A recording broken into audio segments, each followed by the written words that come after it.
Hello, I'm Transformers fan G138, and this is a video review of Lego's Hero Factory 2.0 Rocka 2.0. Anyway, it's pretty cool. Actually, this was my first Hero Factory that I bought. I think it was kind of cool. I have some issues with this set. And actually, after I got this one, I kind of liked it, so I went out and bought the smaller version of it.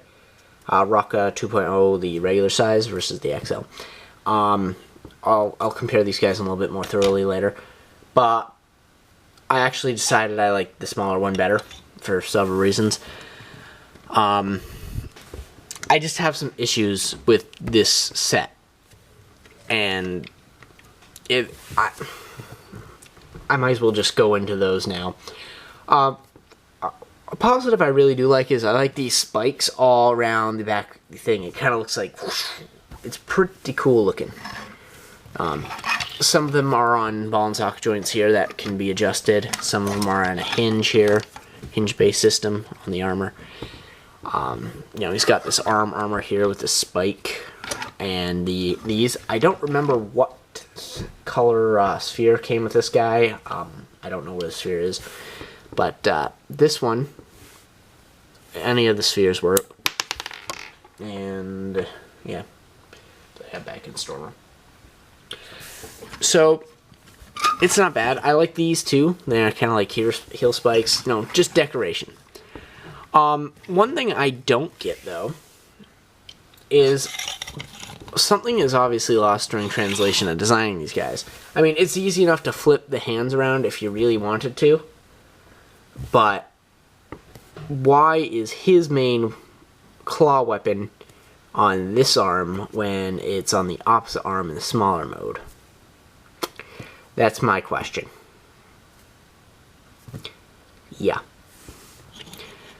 That's really my only concern. He's got the same chest plate, actually. So that's kind of cool. Although this one feels like it's a little more hollow than this one, because this one has a gray piece in the back of it.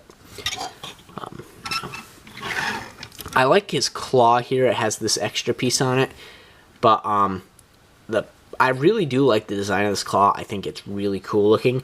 However, the issue is these do not like to stay in at all. I've actually been tempted to just put some super glue on them, and so I don't have to deal with, oh no, I lost one of those pieces, now what do I do? So, I do like this weapon.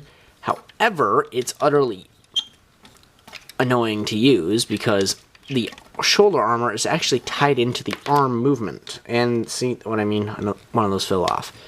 So if I move this forward, the whole piece of armor moves forward with it. Okay, not a bad thing necessarily, but that gimmick also prevents it from going backwards and having any mobility that way. So that's a problem for me. Right off the bat, I don't like that. Another issue, and I'm trying to pose him or anything, I end up doing this, which, no, that's not really working out for me, because you're moving the whole leg in something that's not a natural movement.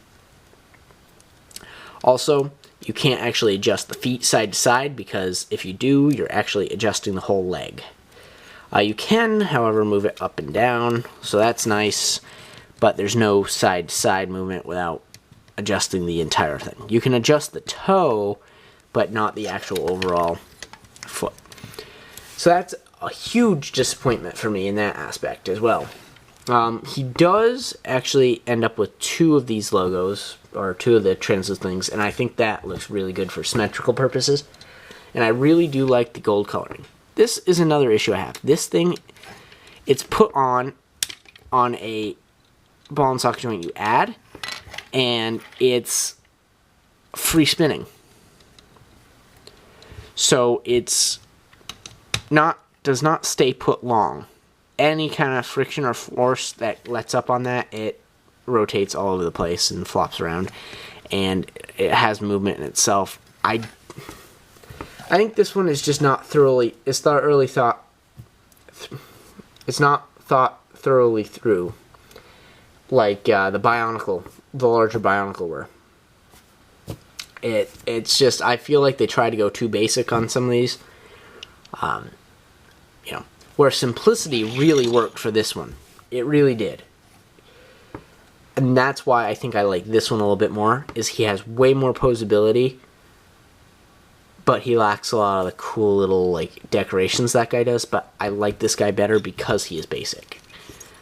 You know, it's just, what I want a Lego action figure is shoulder movement, elbow movement, hand movement, thigh movement, knee movement, and foot movement. And honestly, this guy has severely limited.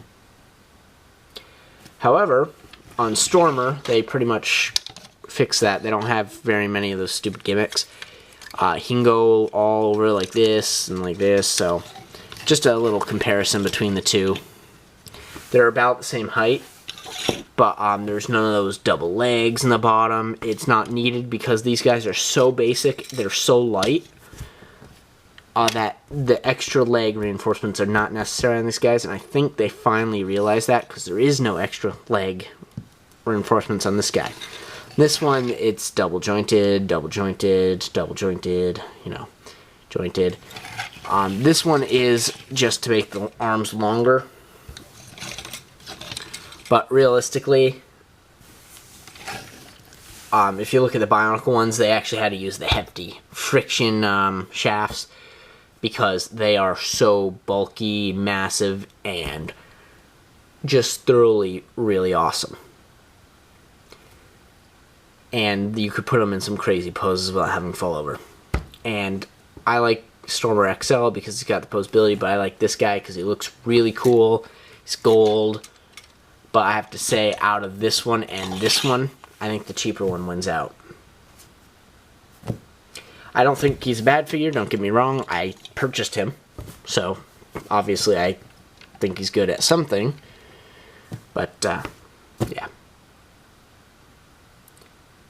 Well, I'm running in the red, so that's it for the video review. If you have any comments, please post. If you have any questions, please post down in the comments.